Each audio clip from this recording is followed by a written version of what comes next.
it's spiritual and at some levels very demonic, a demonic attack. We're seeing revival in Israel. We're seeing souls being saved.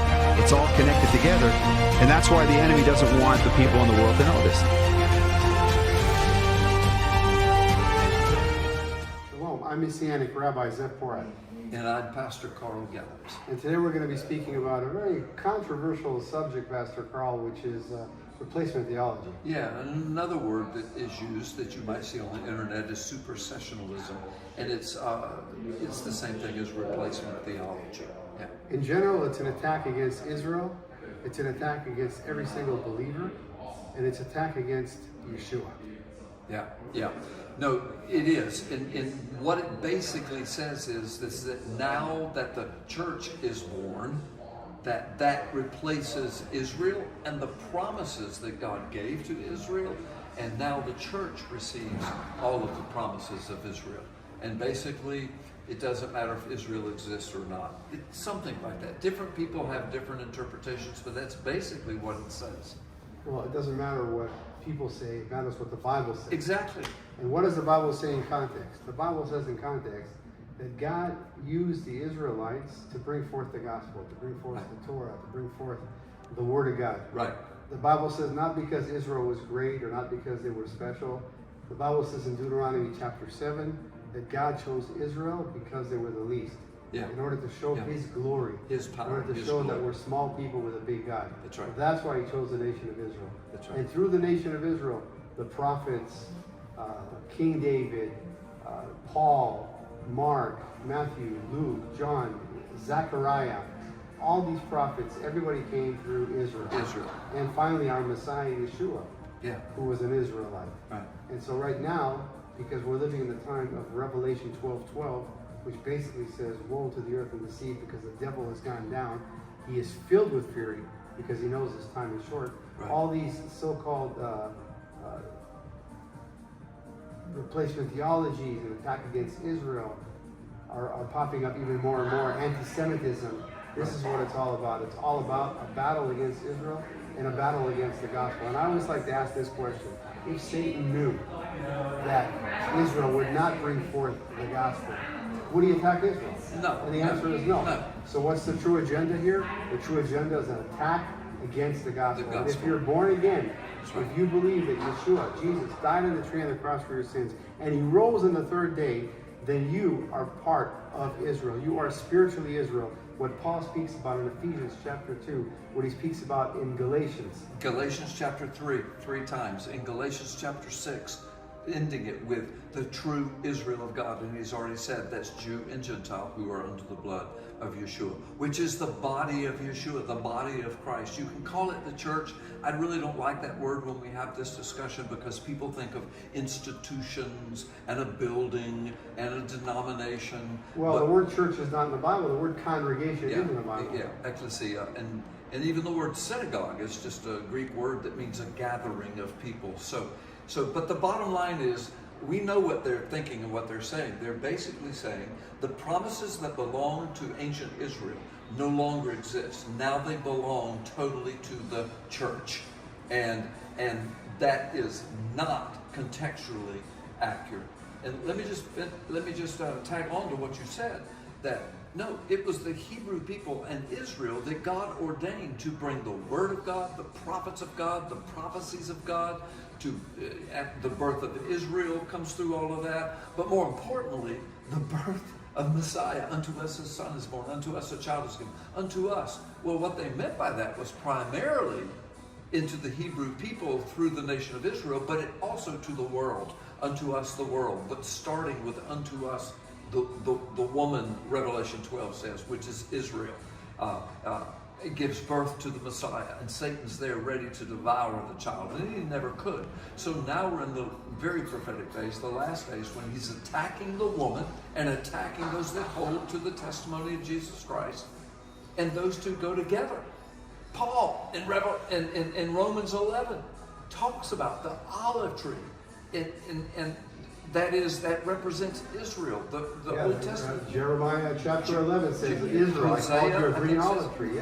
Several places in the Old Testament, he says, I called you, Israel, a green olive tree. Now, So Paul uses that illustration. And he says, now, those that were part of it at first, that means just the Hebrews that came out of Egypt and started the nation of Israel. He said those that refuse to believe in Yeshua, they are cut off from the true olive tree. But through Messiah Yeshua, they can reconcile and come back. Romans 11:23. That's right. And that's what a lot of our ministry is trying to help them understand and to come back to the olive tree. Now we're talking about, well, I'm an Israelite, I'm a Jew, I'm there. Nobody can cut me off. Well, geographically and humanly speaking, but this is spiritual speaking. And real Israel, real Jewish people that really brought the Word of God, that really brought the prophecies of God, but all of that is representative of the Messiah who is to come and the spiritual Israel that is born in the last days, Jew and Gentile, the one new man. So Romans 11 says this, God has not forsaken the covenants he made with his people. He has not rejected them. He has not. He said he's only allowed that to happen for some to be cut off so that the Gentiles coming in would provoke them even to jealousy, right? Just to provoke them. That doesn't really mean an evil way. It means that they go, yes, we could have this life too. We could have this promise too. So the Jew that believes is grafted back into the olive tree, and then the Gentile who believes the gospel, he's grafted into, for the very first time, becomes part of the commonwealth. The commonwealth of Israel. He's grafted into the olive tree. Now the two become one flesh, Ephesians 2, become the one new man, Ephesians 2, Galatians 3, in 3 different places in Galatians 3, and then it ends, and it says, you are Abraham's children if you believe in faith. Gentile and Jew, you belong to Abraham. Now watch this. Abraham, by his seed, would come the nation Israel. So eventually it becomes Jacob, whose name is changed to Israel. Right, yeah. So when he says Abraham is your father too, even as a Gentile or a Jew, then that means you're part of Israel, because Abraham births Israel. So the New Jerusalem is what? That's it's right. The new. It's Jew and Gentile, one in Messiah Yeshua. So all the way through the scriptures, and it's not just Galatians. I mean, it's in Romans over and over. It's in Ephesians over and over. Galatians over It's and in over. regard of it's speaking about the feast in the Old Testament. Yes. The stranger, the foreigner in your house, the Bible says, Yes. shall also be a partaker of these feasts. Why? Yes. Because it's always been one message for everybody. For everybody. For God so loved the world. The world. Thank you. That's what it's speaking And about. you and I both use these beautiful illustrations from the Old Testament. When God brought the people say, when God brought the Jews out of Israel, well, that's true. He picked them through Abraham. They wind up in slavery. So God's going to deliver them, because the nation of Israel has to be born so the Word of God can come and Messiah can come. So, but when he brings them out, he instructs Moses, take a lamb, Jesus is the Lamb of God, slaughter him. Jesus was slaughtered on the 14th day of Nisan.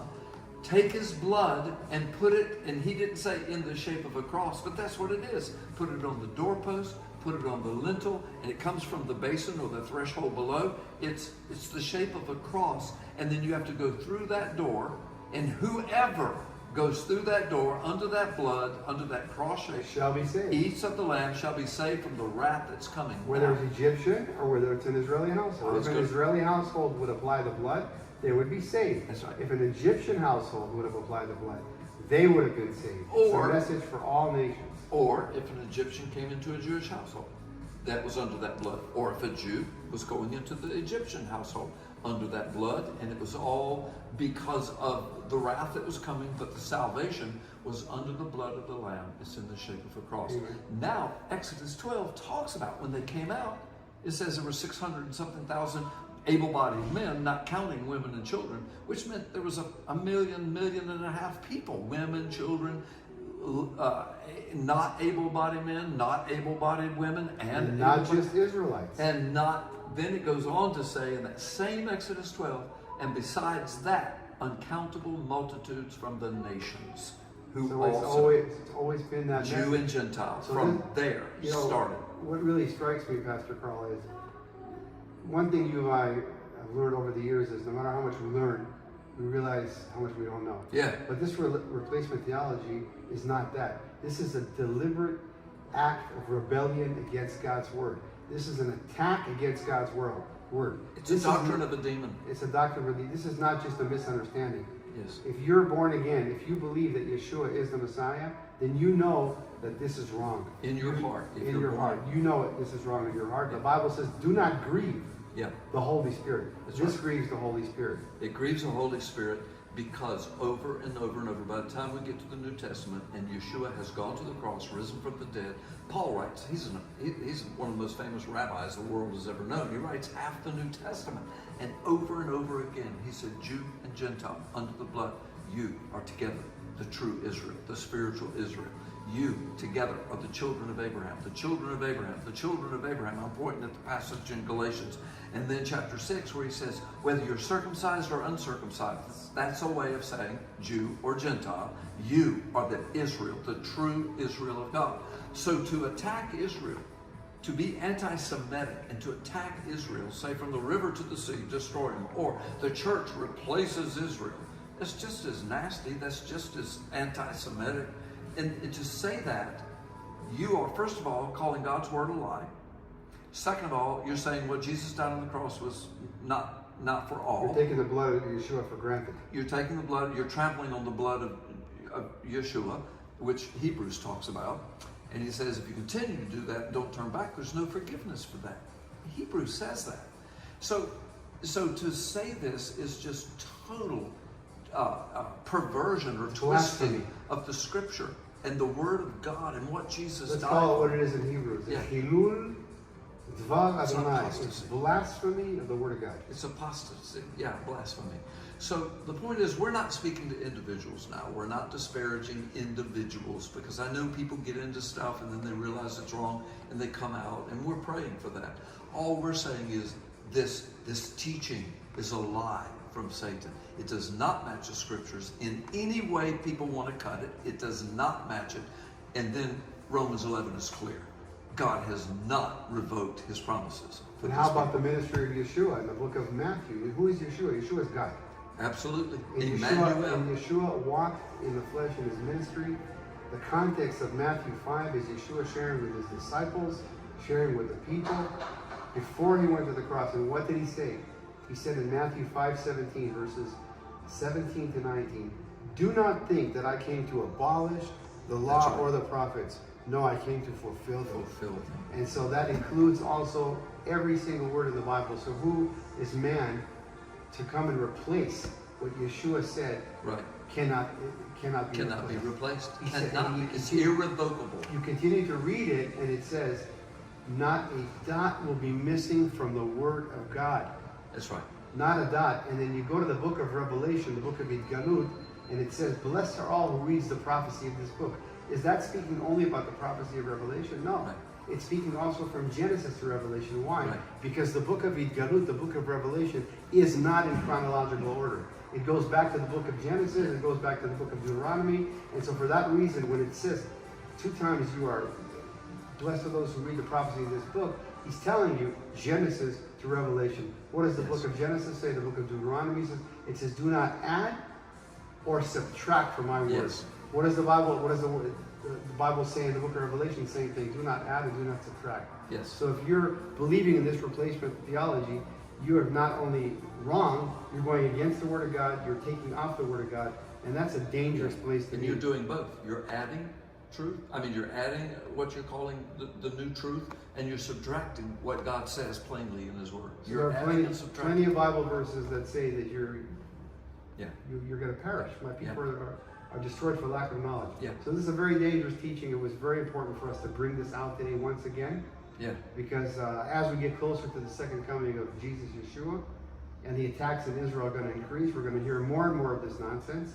And the body of Yeshua needs to be ready, needs to be prepared. Yes. Needs to understand that every time there's an attack against Israel, it's an attack against you, because you are born again. You are spiritually Israel. That's right. And that's what the Word of God says, that in the last days, doctrines of demons are going to infiltrate. And the Apostle Paul speaks of all of this. He talks about it. He warns the church. He talks about the lawless one setting himself up as God and telling us what is right, what is wrong. All the lie. He talks about not only the doctrines of demons, but he talks about study to show yourself approved so that you can accurately handle the Word of God. Replacement theology, is one of the most inaccurate handling word of God that there is out there now. There's a couple of others too, but that's a huge one. And it spits on the apple of God's eye. And it spits on the word. And it spits on what Jesus did at Calvary. And what did Yeshua say in Zechariah chapter 2, verse 8? He who touches Israel touches the apple of my eye. That's exactly right. Exactly right. Listen, yeah. We have to get going right now. We're running out of time. I want to thank you for joining us. And remember, it's very, very important to be grounded in the Word of God. And remember, Satan wants to steal your blessing. He wants to steal your provision. He wants to steal your calling. Don't let him do that. Stay grounded in the Word of God. And remember that you are part of the Commonwealth of Israel. You are spiritually Israel. That's right. Jew and Gentile, under the blood of Jesus together, make up the body of Christ. You can call it the church if you want. But the point is, it's all a part of the olive tree, spiritual Israel, the true Israel of God. We are children of Abraham with the Hebrew people with the Gentile people. That's what the Word of God teaches from beginning, from Passover all the way to the end. And to say anything other than that is apostasy and blasphemy against the Word of God. And we're not too far away from the Feast of Trumpets, Yom HaTorah. As we're making this right now. As we're making this right now, and that's one of the reasons the enemy is going crazy. Yeah. Because he doesn't want to hear, with the sound of the trump, we meet the Lord in the air and That's go right. home. Yeah. Thank you so I'm much. Messianic Rabbi Zef Porat, sending you blessings. Shalom. Yeah. Carl Gallups. Shalom Aleichem.